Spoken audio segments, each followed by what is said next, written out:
الحمد لله الحمد لله نحمده ونستعينه ونستغفره ونؤمن به ونتوكل عليه ونعوذ بالله من شرور أنفسنا ومن سيئات أعمالنا من يهده الله فلا مضل له ومن يضلله فلا هادي له ونشهد أن لا إله إلا الله وحده لا شريك له ونشهد أن سيدنا وسندنا وحبيبنا ونبينا ومولانا محمدا عبده ورسوله وصلى الله تعالى على خير خلقه محمد وعلى آله وأصحابه أجمعين أما بعد فأعوذ بالله من الشيطان الرجيم بسم الله الرحمن الرحيم يا أيها الذين آمنوا لا تأكلوا أموالكم بينكم بالباطل إلا أن تكون تجارة عن تراض منكم صدق الله العظيم وصدق رسوله النبي الكريم ونحن على ذلك لمن الشاهدين والشاكرين والحمد لله رب العالمين.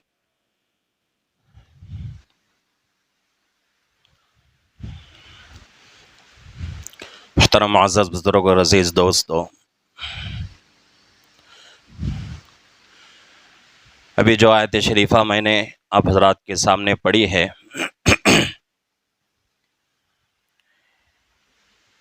اس آیت شریفہ کے روشنی میں کچھ باتیں میں عرض کرنا چاہتا ہوں۔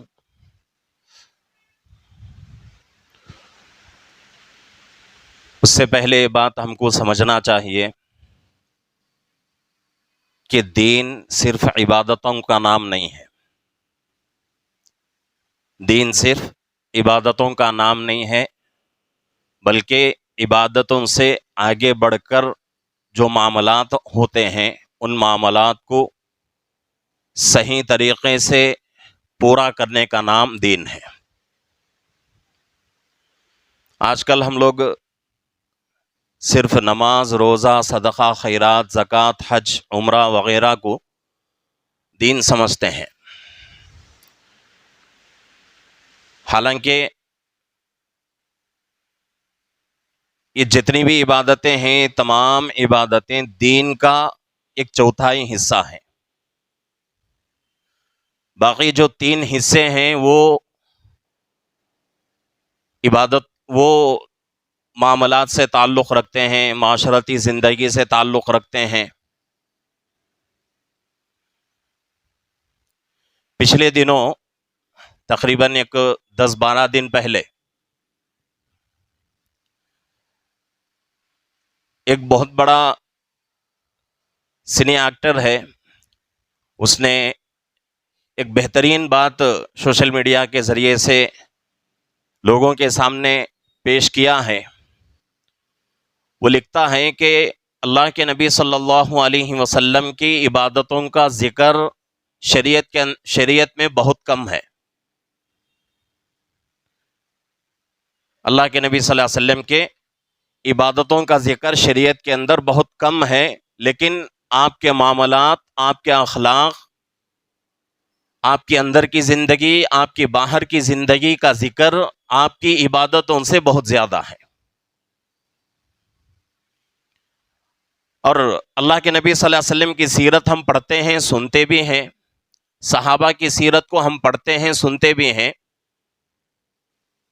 زیادہ تر واقعات ایسے آتے ہیں کہ اللہ کے نبی صلی اللہ علیہ وسلم کے اخلاق کو، اللہ کے نبی صلی اللہ علیہ وسلم کے عادتوں کو دیکھ کر، صحابہ کے اخلاق اور صحابہ کے عادتوں کو دیکھ کر لوگ اسلام کے دائرے میں آتے تھے۔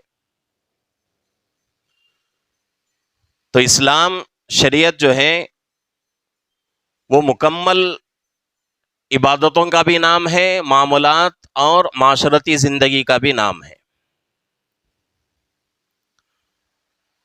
اس آیت شریفہ میں اللہ رب العزت انہی معاملات کا حکم فرما رہے ہیں کہ اپنے معاملات کو اچھے رکھنا، صاف رکھنا، ستھرے رکھنا بہت ضروری ہے۔ آج مسلمانوں کی زندگی ایسی ہو چکی ہے، اللہ معاف کرے، کہ مسلمان لمبی لمبی نمازیں پڑھتا ہے، روزے رکھتا ہے، حج پہ حج کرتا ہے، عمرے کرتا ہے، زکوٰۃ بھی دیتا ہے، تہجد کی پابندی، اشراق کی پابندی، اوابین اور بھی بہت ساری عبادتیں ادا کرتا ہے، لیکن معاملات اس کے اچھے نہیں، معاشرتی زندگی اس کی اچھی نہیں، لین دین اس کا اچھا نہیں، تجارتی زندگی اس کی اچھی نہیں، تو یہ بہت ہی زیادہ بگاڑ کی چیز ہے کہ صرف ہم لوگ دین کو، اسلام کو عبادت سمجھ کر عبادتیں ادا کرتے رہیں، معاملات صاف نہ کریں، معاشرتی زندگی اچھی نہ بنائیں، تو یہ ہمارے لیے بڑی خطرے کی چیز ہے۔ عبادتوں میں کمی پیشی اگر ہو گئی تو بعد میں اس کو پورا کیا جا سکتا ہے، جیسا کہ مثال کے اعتبار سے 4 رکعت ہم نماز پڑھتے ہیں، سجدہ سہو واجب ہو گیا۔ سجدہ سہو کب واجب ہوتا ہے؟ جبکہ واجبات چھوٹ جائیں، یا واجبات ادا کرنے میں دیر ہو جائے، یا فرائض ادا کرنے میں دیر ہو جائے، یا فرائض یا واجبات کو اپنے جگہ ادا کرنے کے بجائے دوسرے جگہ ادا کر دیے، تو ان تمام صورتوں میں سجدہ سہو واجب۔ اب یہ غلطی ہو گئی تو ان غلطیوں کی وجہ سے انسان اپنی نماز کو سجدے سہو کے ذریعے سے مکمل کر سکتا ہے۔ یا پھر ایسا سمجھیے کہ نماز کسی کی قضا ہو گئی، نماز مسلمان پڑھا ہی نہیں، اب اللہ نے اس کے لیے ایک صورت بنا دی ہے کہ بھئی نماز قضا ہو گئی، جب موقع مل جائے تو فوراً کیا کرو؟ اس نماز کی قضا کرو۔ نماز کی اگر قضا کر لیں گے تو ذمہ داری ہماری پوری ہو جائے گی۔ اسی طریقے سے روزوں کا ذکر ہے، حج ہے، زکوٰۃ ہے، جتنی بھی عبادتیں ہیں، ہر عبادت میں ان عبادتوں کی کمی کو پورا کرنے کا کوئی نہ کوئی راستہ ضرور موجود ہے، لیکن معاملات کا مسئلہ ایسا نہیں ہے۔ معاملات میں اگر گڑبڑی ہو جائے، معاملات اگر ہمارے اچھے نہ ہو، تو پھر اس کا کوئی دوسرا طریقہ نہیں ہے اس ذمہ داری کو پورا کرنے کے سوائے اس کے کہ وہ حق پورا ادا کر دیا جائے۔ تو معاملات شریعت کے اندر بہت زیادہ اہمیت کے حامل ہیں، بہت ہی زیادہ اس کی اہمیت ہے۔ ایک طرف ہم لمبی نمازیں پڑھتے ہیں، دوسری طرف ہمارے معاملات اچھے نہیں ہیں۔ ایک طرف ہم لمبی تسبیحیں پڑھتے ہیں، زکوٰۃ ادا کرتے ہیں، سب کچھ کرتے ہیں، معاشرتی زندگی ہماری اچھی نہیں ہے، بیوی بچوں کے ساتھ ہمارا اچھا تعلق نہیں ہے، ماں باپ کے ساتھ ہمارا اچھا تعلق نہیں ہے، لین دین ہمارے اچھے نہیں ہیں، تجارت ہماری اچھی نہیں ہے، تو ان عبادتوں سے ہم کو وہ فائدہ نہیں ملے گا جو فائدہ ان چیزوں کو مکمل کرنے سے ملتا ہے۔ تو اس لیے بہت ضروری ہے کہ جتنا ہم عبادتوں کے اوپر توجہ دیتے ہیں، اس سے کہیں زیادہ ہم کو اپنے معاملات کے اوپر توجہ دینے کی ضرورت ہے۔ معاملات اچھے سے اچھے بنانا ہے، اخلاق کو اچھے سے اچھے بنانا ہے۔ ایک واقعہ کتاب میں لکھا ہے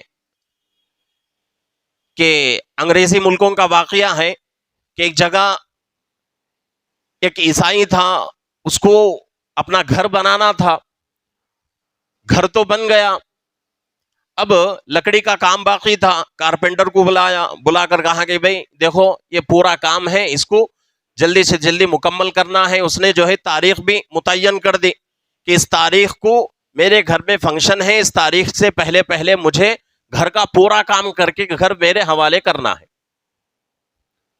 اب کام کرنے والا مسلمان، کارپینٹر جو ہے وہ مسلمان ہے، اب کرانے والا عیسائی، پیسے بھی لے لیا، کام شروع ہو چکا، تاریخ قریب آتی جا رہی ہے، وہ گھر کا اونر کہہ رہا ہے کہ بھئی جلدی کرو، اور یہ آدمی تسلی دے رہا ہے کہ فکر نہ کرو، اس تاریخ سے پہلے تمہارا کام ہو جائے گا۔ تو ایسے کرتے کرتے کرتے کرتے تاریخ آ گئی، وہ دن آ گیا، لیکن گھر کا کام مکمل نہیں ہو سکا۔ اب وہ گھر کا اونر پریشان کہ بھئی گھر میں رشتہ دار آ گئے، مہمان آ گئے، گھر کا کام پورا نہیں ہو سکا، اس کی بڑی بے عزتی وہ محسوس کرنے لگا۔ فنکشن پورا مکمل ہو گیا، ہونے کے بعد چند دنوں کے بعد پھر باقی جو کام تھا اس نے پورا کر کے ختم کر دیا. پیسے لینے کا وقت آیا تو عیسائی جو تھا, گھر کا اونر جو تھا, اس نے پیسے دینے سے انکار کر دیا. کہا کہ بھئی میں تجھے پیسے نہیں دوں گا, اس لیے کہ تو نے مجھے وقت پر کام کر کے نہیں دیا. میں تو بہت مہینے پہلے تجھ سے کہا تھا کہ فلانی تاریخ ہے, اس تاریخ سے پہلے مجھے اپنا کام مکمل چاہیے, لیکن تو نے سستی کی وجہ سے اور منمانی کی وجہ سے تو نے میرے کام کو ادھورا کر دیا اور مہمانوں کے سامنے میری بے عزتی ہو گئی, اس لیے میں تجھے تیرا پیسہ نہیں دوں گا. اب یہ آدمی پریشان کہ بھئی پیسہ نہیں ملے گا تو کیسے گزارا ہوگا. اب اس کے ذہن میں ایک خیال آیا کہ بھئی یہ آدمی عیسائی ہے, جا کر چرچ میں فادر سے جا کر اس کی شکایت کروں گا, ہو سکتا ہے کہ یہ آدمی کبھی چرچ جائے تو فادر اس کو سمجھا دے. مسلمان گیا چرچ میں, جا کر فادر سے اس کی شکایت کی. تو فادر نے کیا کیا, ایک چیٹھی لکھی, ایک پرچہ لکھ کر کہا کہ بھئی یہ تم مت پڑھو, بلکہ اس کو تم پڑھے بغیر جا کر اس آدمی کو دے دو, تمہارے پیسے مل جائیں گے. تو وہ آدمی لا کر چیٹھی لا کر گھر کے اونر کو دے دیا. جیسے ہی گھر کے اونر نے چیٹھی کھولا, پرچہ کھولا, پڑھا, تو اس کے بدن میں کپکپی شروع ہو گئی, اس کے اندر ڈر آ گیا, اس کے آنکھوں سے آنسو بہنے لگے, اور فوراً وہ آدمی اندر گیا, جتنے پیسے تھے پورے پیسے لا کر اس کو دے دیا اور اس آدمی سے معافی تلافی کر لی. کہا کہ بھئی مجھ سے غلطی ہو گئی ہے, آئندہ سے ایسا نہیں کروں گا. اب یہ آدمی مسلمان پریشان کہ بھئی اتنے دنوں سے میں پیچھے پڑا ہوا تھا, لیکن کسی بات کا کوئی اثر نہیں ہوا. صرف چرچ سے فادر کے ذریعے سے ایک چیٹھی آئی تھی, وہ چیٹھی جو ہے اس نے پڑھی تو اس کے اندر اتنا ڈر, خوف, اور وہ چیٹھی میں کیا لکھا ہوا تھا اس کو دیکھنے کے لیے یہ آدمی جو ہے وہ چیٹھی لے کر کھول کر دیکھتا ہے تو اس میں صرف اور صرف اتنی بات لکھی تھی کہ بھئی تم کب سے مسلمان ہو گئے, تم کب سے مسلمان ہو گئے. تو مطلب کیا ہے کہ مسلمانوں کے اخلاق اور معاملات آج اتنے گرے ہوئے ہیں کہ اس کی وجہ سے پورے معاشرے کے اندر اور پورے شہر کے اندر, پورے دنیا میں یہ مشہور ہو چکا ہے کہ مسلمان کے یہ اخلاق ہیں. مسلمان اپنے اخلاق میں اچھے نہیں, مسلمان اپنے معاملات میں اچھے نہیں. تو یہ حالت ہماری آج بنتی جا رہی ہے. حالانکہ ہماری شریعت کیسی, ہمارا مذہب کیسا, ڈنکے کی چوٹ پہ ہم کہہ سکتے ہیں کہ اسلام سے بہتر مذہب آج تک اللہ نے نہیں اتارا, اور قیامت تک بھی ایسا کوئی مذہب نہیں آئے گا. اتنا بہترین مذہب اللہ نے ہمیں عطا فرمایا, اتنی بہترین شریعت اللہ نے ہمیں عطا فرمائی, اور ہم مسلمان ہیں, اسی شریعت کے اوپر چلنے والے ہیں, اسی نبی کی امتی ہیں, انہی صحابہ کے ہم لوگ غلام ہیں. لیکن ہمارے معاملات, ہماری معاشرتی زندگی, ہمارے اخلاق, اس کی وجہ سے آج لوگ اسلام سے دور ہوتے جا رہے ہیں. حضرت مفتی اشرف علی صاحب تھانوی رحمۃ اللہ علیہ ہمارے اکابرین میں بہت بڑا آپ کا مقام و مرتبہ ہے. کئی مرتبہ حضرت کے بارے میں نے کئی واقعات آپ کے سامنے سنائی ہیں. ایک واقعہ بہت کثرت سے آپ حضرات کے سامنے سناتا رہتا ہوں کہ حضرت کے زندگی کے جتنے دن ہیں, اگر اس کو حساب میں لیا جائے تو حضرت نے جو صفحات لکھے ہیں دین کی خدمت کے لیے, وہ صفحات آپ کی زندگی کے دنوں سے بہت زیادہ ہیں. اتنی کتابیں لکھ کر امت کے سامنے پیش کی, اور دین کو اتنا آسان بنا کر حضرت مفتی اشرف علی صاحب تھانوی رحمۃ اللہ علیہ نے امت کے سامنے پیش کی کہ آج امت کے لیے اتنا بڑا امت کے پاس ذخیرہ موجود ہے کہ آج امت کو اس علم کے ہوتے ہوئے مزید اور کسی چیز کی ضرورت نہیں ہے. اتنا جو ہے آسان کر کے دین کو ہمارے سامنے پیش کیا. حضرت وصول کے بڑے پکے تھے, کہیں چھوٹا وصول ٹوٹتا تھا تو حضرت ناراض ہو جاتے تھے, اور سنتوں کا اتنا زیادہ لحاظ تھا کہ ایک مرتبہ کا واقعہ ہے کہ حضرت شیخ الاسلام حسین احمد مدنی رحمۃ اللہ علیہ دیوبند سے تھانہ بھون گئے. جمعرات کی رات عصر سے پہلے, عصر کے بعد نکلے. نکل کر جاتے جاتے رات ہو گئی، رات میں حضرت کو جگانا مناسب نہیں سمجھا، ایک مسجد کے کونے میں سو گئے۔ صبح حضرت مفتی اشرف علی صاحب تھانوی رحمۃ اللہ علیہ مسجد میں آئے تو دیکھا کہ حضرت شیخ الاسلام موجود ہیں،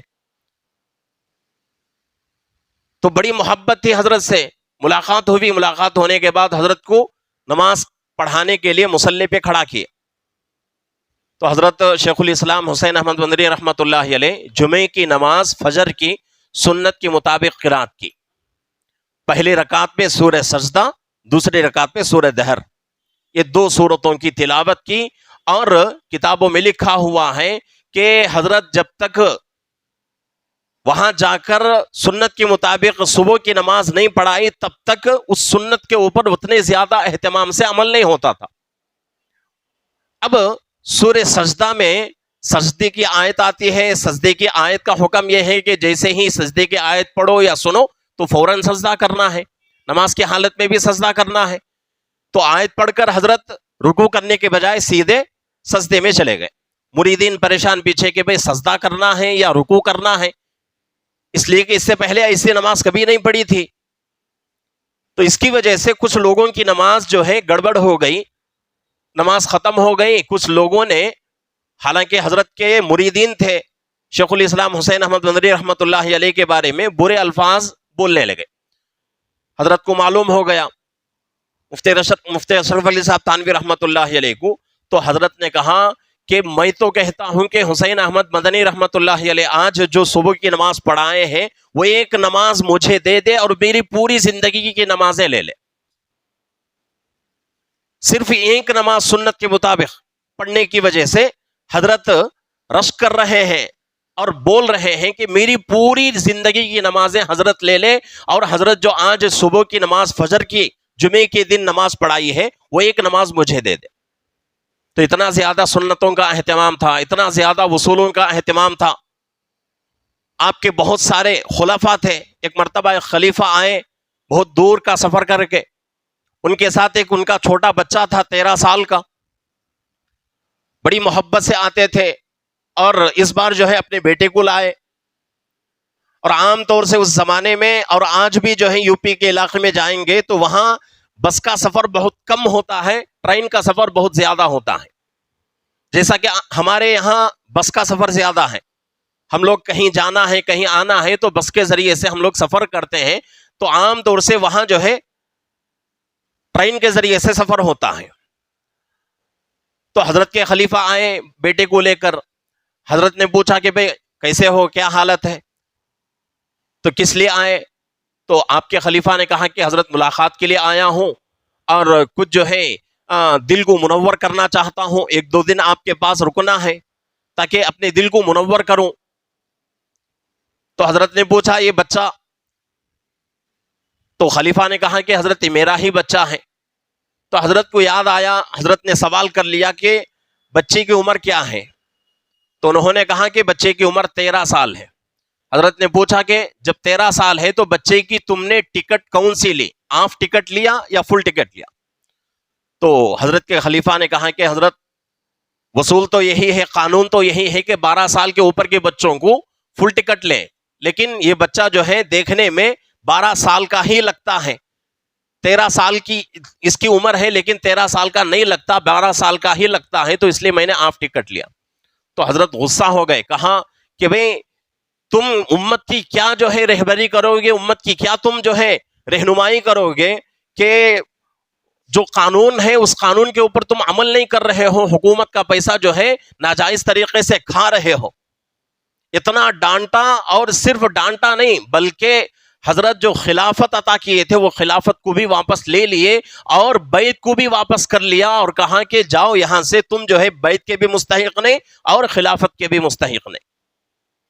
تو معاملات اتنے زیادہ اچھے ہونا ضروری ہے۔ اور حضرت مفتی اشرف علی صاحب تھانوی رحمۃ اللہ علیہ کا خود کا واقعہ ہے کہ کہیں سفر میں جانا تھا، حضرت اسٹیشن پر کھڑے تھے، اور اسٹیشن کا رول کیا ہے ریلوے کا کہ ایک آدمی کے لیے، ایک پرسن کے لیے اتنے وزن کا ایک رول ہوتا ہے کہ اتنا اگر وزن ہے تو اس کے پاس وہ آدمی جو ہے بغیر پیسے خرچ کیے، بغیر چارج دیے آرام سے لے کر جا سکتا ہے، لیکن اس سے زیادہ اگر ہو گیا تو اس کو چارج دینا پڑے گا، اس کا ٹکٹ لینا پڑے گا. تو اس مرتبہ حضرت کے پاس جو ریلوے کا قانون تھا، جتنے کلو کا اختیار تھا اس سے زیادہ سامان تھا. تو حضرت فوراً گئے، جا کر لائن میں کھڑے ہو گئے. تو ٹرین کا گارڈ آیا، دیکھا کہ حضرت کھڑے ہیں. تو حضرت سے پوچھا کہ حضرت آپ یہاں کیوں کھڑے ہیں؟ تو حضرت نے کہا کہ بھئی میرے پاس جو سامان ہے وہ قانون سے زیادہ ہے، تو اس لیے میں جو ریلوے کا رول ہے اس حساب سے میں ٹکٹ لینے کے لیے کھڑا ہوں سامان کا. تو اس نے کہا کہ حضرت آپ کو ٹکٹ لینے کی ضرورت نہیں، چارج دینے کی ضرورت نہیں، میں اسی ٹرین میں گارڈ بن کے جا رہا ہوں اور میں آپ کے ساتھ رہوں گا، کوئی آپ کو سوال نہیں کرے گا، کوئی آپ کو نہیں پوچھے گا، آپ اطمینان سے سفر کریں، میں آپ کے ساتھ رہوں گا. تو حضرت نے پوچھا کہ بھئی کہاں تک تم ساتھ رہو گے؟ تو اس نے کہا کہ فلاں اسٹیشن تک. تو حضرت نے کہا مجھے تو اس سے بھی آگے جانا ہے.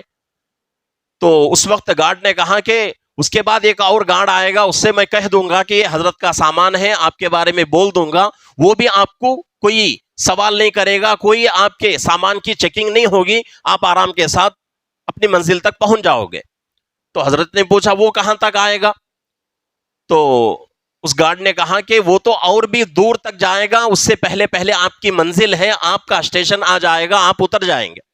تو حضرت نے کہا میرا اسٹیشن وہ نہیں ہے، بلکہ اس سے بھی بہت آگے مجھے جانا ہے، دنیا کی زندگی سے بڑھ کر آخرت تک جانا ہے اور اللہ کے پاس کھڑے ہونا ہے. اگر اللہ نے پوچھ لیا کہ اشرف علی ریلوے کا یہ رول تھا اور تم نے جو زیادہ سامان کا چارج بھرنا تھا اس چارج کو کیوں نہیں بھرا، وہ ٹکٹ کیوں نہیں لیا، تو میں کیا جواب دوں گا؟ تو یہ ہمارے اکابرین کی زندگی تھی اور ان کے معاملات تھے، اتنا زیادہ صاف ان کے معاملات تھے. معاملات میں کوئی کسی قسم کا کوئی جو ہے کھوٹ نہیں ہوتا تھا، اونچ نیچ نہیں ہوتی تھی. معاملات جب بگڑ جاتے ہیں، ہمارے مال میں حلال مال میں حرام مال مل جاتا ہے یا مشکوک مال مل جاتا ہے، تو اس کی وجہ سے دل کی نورانیت ختم ہو جاتی ہے، عبادتوں میں لذت محسوس نہیں ہوتی.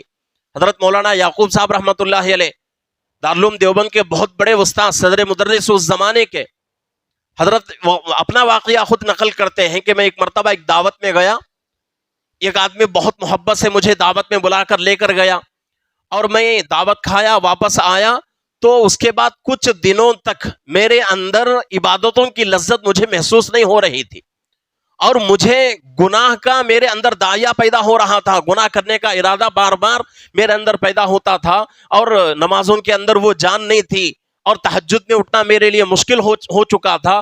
میں نے غور کیا کہ بھئی کون سا گناہ مجھ سے ایسا ہوا ہے جس کی وجہ سے یہ سزا مجھے مل رہی ہے.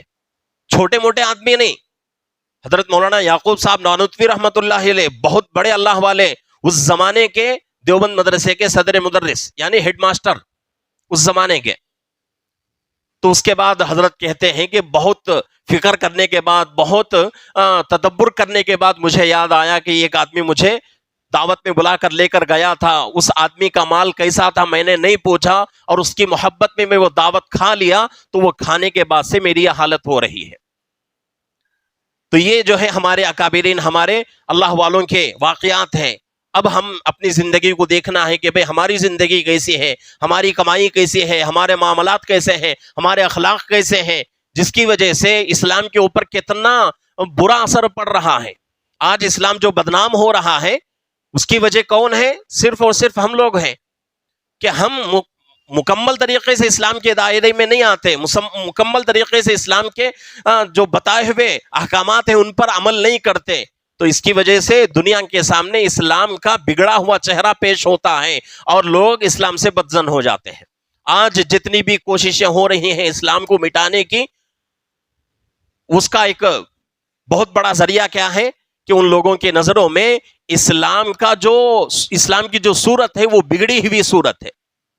اگر ہم نے اسلام کی صورت کو اچھے طریقے سے دوسروں لوگوں کے سامنے پیش کیا، اپنے معاملات سدھار لیے، اپنے اخلاق سدھار لیے، تو انشاءاللہ آج بھی لوگ اسلام کے اندر آنا شروع ہوں گے. تو اس لیے ہم سب کی ذمہ داری ہے کہ ہم اپنے اخلاق کو اچھے بنائیں، اپنے معاملات کو اچھے بنائیں، اپنی معاشرتی زندگی کو بہتر سے بہتر بنانے کی کوشش کریں، ہر چیز کے بارے میں مسئلہ معلوم کریں، پوچھیں کہ یہ کام میں کرنے جا رہا ہوں، یہ کام میرا ہے، اس کام کو کرنا کیسا ہے، جائز ہے ناجائز ہے۔ بہت سارے لوگ، بہت سارے نہیں بلکہ اگر یہ بات بولوں گا تو جھوٹ نہیں ہو سکتی کہ 90% مجمع ایسا ہے جو کہ کسی بھی معاملے میں کسی عالم سے کوئی مسئلہ نہیں پوچھتے، اور سمجھتے ہیں کہ اگر کسی عالم کے پاس جا کر مسئلہ پوچھیں گے تو ہماری بے عزتی ہو جائے گی۔ اس میں بے عزتی کا کیا ہے؟ پوچھ کر اگر کریں گے تو کام ہمارا بہتر بنے گا، اور اس کام سے ہمیں بھی فائدہ ہوگا، دوسروں کا بھی فائدہ ہوگا۔